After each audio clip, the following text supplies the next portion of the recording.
Jorge Julio López está secuestrado? Para el gobierno de Solá, Jorge Julio López maneja dos hipótesis realmente hoy, y es que puede estar extraviado o puede estar secuestrado. Desapareció por segunda vez, casi 3 décadas después de su primer calvario, solo que ahora, durante un... Hablamos con el testigo que asegura haber visto a Jorge Julio López con... Mostraron algo que se dijo que sufría amnesia y que podía estar perdido. O sea que puede ser un secuestrado de hoy. Yo hasta ayer pensaba que por el miedo, por haber revivido todo esto... De pronto su nombre completo. Jorge Julio López. Justamente Jorge Julio López era la persona que acreditaba haber visto torturas, violación y finalmente el homicidio de uno de los casos de este juicio, y en la instrucción de la causa se consideró que el testimonio era válido para acreditar las torturas y para el homicidio, pero no para la violación. A mí no me hacía mucho la picana, porque era con batería, no me hacía mucho, sentía el cosquilleo y todo. Ahora acá vas a sentir, dice, vas a ver. Y le dice a los otros cargándome así, que prendí la directo de la calle La Máquina. ¿Quién decía todo esto? Echecolás, el ahí. Señor Echecolás. Condena a Miguel Osvaldo Echecolás, de las demás condiciones sobrantes en autos, a la pena de reclusión perpetua e inhabilitación.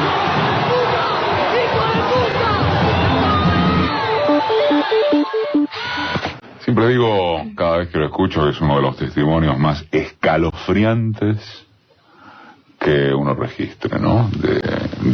Por lo menos de la secuencia ligada a la dictadura, a las declaraciones tribunalicias. Y el miércoles se cumplen 7 años de su desaparición. Adriana.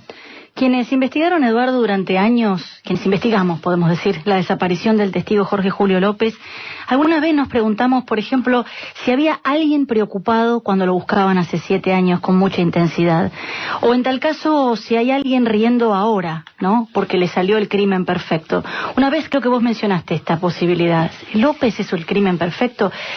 Si hay que juzgar por los hechos, hay que responder que sí. ¿Por qué? 2 cosas son ciertas. López sigue desaparecido, no hay ni un rastro de su cuerpo, y además tampoco hay ningún responsable siquiera imputado de haberlo secuestrado.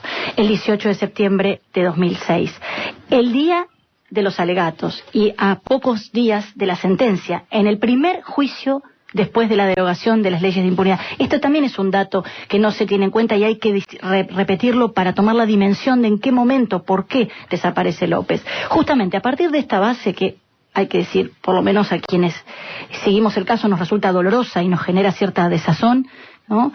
Se abren hipótesis sobre los sospechosos. Y uno de los méritos, yo decía en la venta que este aniversario viene con 2 libros, uno de ellos es el de Luciana Rosende y Werner Pertot, Los días sin López, el testigo desaparecido en democracia, se presentó el jueves en La Plata, se va a presentar el jueves en el Haroldo Conti. Uno de los méritos de este libro es haber justamente ordenado las hipótesis y las expuso con mucha claridad. Convengamos, vos siempre me decís esto de los expedientes, no es una maraña. Es verdad, ellos lograron un libro fluido donde esa maraña, ese bodoque judicial se entiende claramente. Y abren 3 hipótesis básicas. ¿Quién chupó a López? El entorno personal de Miguel Osvaldo Echecolás, el entorno policial, que quería callarlo a López para que no siga señalando a los policías, o los penitenciarios, que también podían haber sido denunciados por el albañil. Yo a esto le agrego una hipótesis personal compartida con otra gente que ha seguido la causa. Probablemente a López no se lo haya llevado un grupo solo. Para mí fue una banda mixta, donde participaron policías en actividad y fuera de actividad, y militares también en retiro y en actividad, quizás con alguna colaboración de los exonerados por el exministro Arlanian. ¿Te acordás, Eduardo, los sin gorra? En ese momento... que fue, perdóname, sí, la reforma más seria que se intentó respecto de la policía en la provincia de Buenos Aires y que quedó trunca. Hoy la verdad es que hay que darle la derecha a Clarín cuando a página 6 dice: más de 10 años a los bandazos en la lucha contra el delito. Una provincia que pasó de las concepciones garantistas con Arslanian a Casal.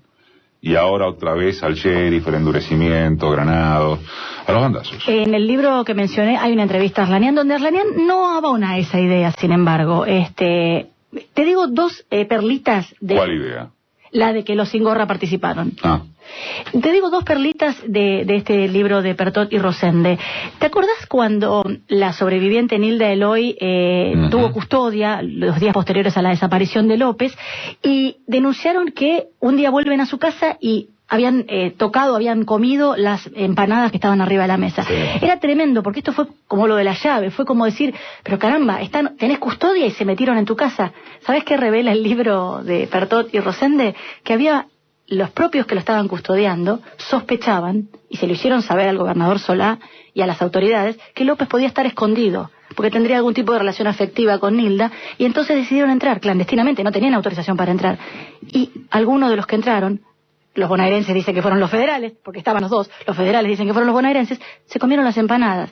En el libro está la frase, pero ¿cómo puede ser estos pelotudos se comieron las empanadas? Entraron clandestinamente al domicilio de la persona que estaban cuidando. Esto es una pintura de lo grave de la situación. Y el otro dato es muy interesante. Jorge Julio López, no diría adolescente, pero sí en la edad de hacer la colimba, la desaparecida colimba, tuvo que ser reclutado en Junín de los Andes y participó de un proyecto para generar energía por fisión nuclear en la isla Huemul. Se llamó el proyecto de Ronald Richter, apoyado por el gobierno de Perón en aquel momento. Fracasó el proyecto, esto es lo más maravilloso, pero López tuvo la imagen de Perón y Evita yendo a la isla felicitándolos y además le aumentaron el jornal. El otro libro que brevemente queremos mencionar, apareció en marzo, es el de Miguel Graciano, que fue presentado en la Feria del Libro y Graciano me convocó para escribir el prólogo, lo presentamos ahí con Bayer, Graciano y el editor de Peñalilo Ediciones Continente. En el cielo nos vemos, se llama este libro, y es una reconstrucción de López persona y también de otros testigos amenazados. ¿Por qué el título En el cielo nos vemos? Porque en la noche del 20 de diciembre del 76, López estaba detenido junto con Julio Mayor y lo fueron a buscar. Levántese, dijo el oficial. Jorge López, levántese. Ellos se miraron y Mayor dijo, cagamos viejo, en el cielo nos vemos. Este es el otro libro que quería mencionar. Y Eduardo, volviendo al análisis de la situación, hay una certeza en la que coinciden todos. A López lo desaparecieron para frenar y o condicionar los juicios. Este dato, López se va solo de su casa, es decir, nadie vio, no estaban forzadas las puertas, él se viste y sale. Nadie vio que lo metieran por la fuerza en un auto. Hay un montón de testigos, esto está también en todas estas reconstrucciones que salen ahora, que lo ven caminando a la hora que tenía que estar en el juicio. Entonces, ¿cuál es la hipótesis en la que sí todos coincidimos, los que conocemos el caso? Que alguien conocido se acercó, lo llevó a una reunión amenazado o engañado para forzarlo a ir al juicio y desdecirse. Imaginen eso, López yendo al juicio y decir, lo que dije es todo mentira. Si querían frenar los juicios, con eso se caían. ¿Qué pasó? ¿Qué suponemos que pasó? López se negó y lo desaparecieron, lo cual también tuvo un efecto parecido. Y en esto hay que destacar que Néstor Kirchner, el 29 de diciembre de 2006, usó por segunda vez en su mandato la cadena de información nacional, para decir, no vamos a frenar los juicios, no vamos a ceder a la extorsión. Y había sido luego del acto en Plaza de San Martín, donde todos los fachos vernáculos estaban pidiendo una suerte de amnistía. Hoy, Eduardo, López está presente. Cada vez que en Argentina aparece un cadáver NN, mandan a pedir el ADN de López. El último fue en Esquel y dio una vez más negativo. Para cerrar, aunque López nos duela, podemos decir que fue un costo que se pagó por la continuidad de los juicios. Su desaparición muestra que la consigna del desmantelamiento del aparato represivo no fue cumplida. El mismo Arslanian lo admite, porque quedaron resabios con poder operativo como para chupar a un testigo 2 veces. Y con muy pocas excepciones, entre las que se encuentra este programa, como dijo Nilda Eloy, el albañil desapareció primero en dictadura, luego en democracia y en tercer lugar se desvaneció de los medios. Ahora la investigación sigue abierta, pero está en estado vegetativo.